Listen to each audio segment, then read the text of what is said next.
श्री शिवाय नमस्तुभ्यम। हर हर महादेव। देखिए आज की वीडियो बहुत ही खास होने वाली है क्योंकि पितृ पक्ष में पड़ रहा है मंगलवार। देखिए मंगलवार के दिन अगर हम कुछ उपाय करते हैं तो इससे हमारे पितृदेव प्रसन्न होते हैं। वैसे तो देखिए 16 श्राद्ध में आप कभी भी ये उपाय कर सकते हैं। इससे आपके पितरों को अत्यधिक प्रसन्नता मिलेगी और आपका घर हमेशा खुशियों से भरा रहेगा। देखिए 16 श्राद्ध में 16 दिन के लिए हमारे पितृ धरती पर आते हैं। तो देखिए अगर उनके नियमित हम कुछ उपाय करते हैं तो इससे पितृ बहुत ही अधिक प्रसन्न होते हैं और आपकी जो मनोकामना है, जो भी इच्छा है वो पूर्ण हो जाती है। तो देखिए हमें अपने पितरों के नियमित पितृदोष के निवारण के नियमित हमें कुछ उपाय ज़रूर करने चाहिए। हम अपनी वीडियो में आपको 4 महा उपाय बताएंगे जो आपको आज के दिन करने हैं, मंगलवार के दिन यानी करने हैं। तो देखिए हमें पूज्य गुरु जी की कथा सुनकर समझकर समझाने का पूरा प्रयास करूंगी, इसलिए वीडियो को अंत तक जरूर देखना। और अगर आप भगवान शिव के अनंत भक्त हैं और अपने पितरों का आशीर्वाद प्राप्त करना चाहते हैं तो चैनल को सब्सक्राइब जरूर करना। चलिए चलते हम पहले उपाय की ओर। पहला जो उपाय है वह भी बहुत ही खास उपाय है, बहुत ही अचूक उपाय है मनोकामना पूर्ति के लिए, आपके पितरों को प्रसन्न करने के लिए। देखिए हमें करना क्या, हम सबसे पहले लेना है 1 लोटा जल। लोटा है वो हम तांबे का लेंगे, उसमें शुद्ध जल हम भर लेंगे। देखिए जल हमें अपने घर से भरकर ही ले जाना है। देखिए उसके बाद में हमारे पास थोड़ा सा हम शहद लेंगे। देखिए शहद है वो हमें अपने घर से ही, अपने मटके के पास से ही लोटे के अंदर हमें डालकर ले जाना है और ये सब सामग्रियाँ लेकर हमें पहुंच जाना है भगवान शिव के मंदिर में। देखिए वहाँ पर जाने के बाद में सबसे पहले हमें वहाँ बैठकर अपनी जो भी इच्छा है, जो मनोकामना है वो हमें बोल देनी है और वह 1 लोटा जल अपने पितरों के नाम से ओम पितृदेवाय नमः का स्मरण करते हुए भगवान शिव के शिवलिंग पर हमें धीरे धीरे समर्पित कर देना है। देखिए जल बहता हुआ जलाधारी से नीचे की तरफ गिरेगा, उसे हमें झेल लेना है और अपने घर में लाकर उसे छींट देना है। देखिए इस बात का ध्यान रखना है, अपवित्र जगहों पर हमें यह जल नहीं छींटना है। तो देखिए इस प्रकार हमें यह पहला उपाय बहुत ही सावधानी से कर लेना है। तो देखिए चलिए चलते अब हम दूसरे उपाय की ओर। दूसरा जो उपाय है वह भी आप पितृ पक्ष में कभी भी किसी भी दिन करना चाहिए। देखिए एक दिन तो इसे हमें अवश्य ही करना चाहिए।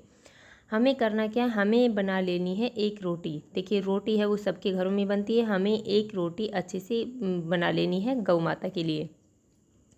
उसके ऊपर हमें थोड़ा सा चावल रखना है, थोड़ा सा दूध रखना है। अगर हो सके तो आप खीर बना ले तो सर्वोत्तम रहेगा। उस रोटी के ऊपर हमें खीर रखकर चले जाना है गौ माता के पास और उसे वृषकपि नाम से, देखिए आपको स्क्रीन पर दिख रहा होगा, वृषकपि महादेव का स्मरण करते हुए वह 1 रोटी हमें गौ माता को खिला देनी है। तो देखिए इस प्रकार हमें श्राद्ध पक्ष में किसी भी एक दिन यह कार्य जरूर करना चाहिए। इससे आपके पितृ अत्यधिक प्रसन्न होंगे और जो भोजन हम गौ माता को खिला रहे हैं वो पितरों तक अवश्य ही पहुंच जाएगा। तो देखिए इस प्रकार यह हो गया हमारा दूसरा उपाय। चलिए चलते अब हम तीसरे उपाय की ओर। तीसरा जो उपाय है वह भी बहुत ही खास उपाय है। देखिए हमें करना क्या, हमें लेना है 1 आटे का दीपक, उसमें हमें लंबी बाती का प्रयोग करना है। पितरों के नियमित हमेशा ही हमें लंबी बाती का प्रयोग करना चाहिए। उसके बाद में हमें लेने हैं थोड़े से चावल के दाने। अगर आप गिन कर लेना चाहिए तो आप 11 चावल के दाने यहाँ पर ले सकते हैं। उसके बाद में हमें लेना है थोड़ा सा गुड़। देखिए इसके बाद में ये सब सामग्रियाँ लेकर हमें पहुंच जाना है पीपल वृक्ष के नीचे। देखिए ऐसा माना जाता है जब भी पितृ धरती पर आते हैं तो वो पितृ पीपल के वृक्ष में निवास करते हैं। तो वहाँ पर जाकर हमें वह 1 दीपक प्रज्वलित कर देना है। दक्षिण मुखी दीपक हमें प्रज्वलित कर देना है। चावल के दाने जो हम लेकर गए हैं वो हमें दीपक के अंदर रख देने हैं।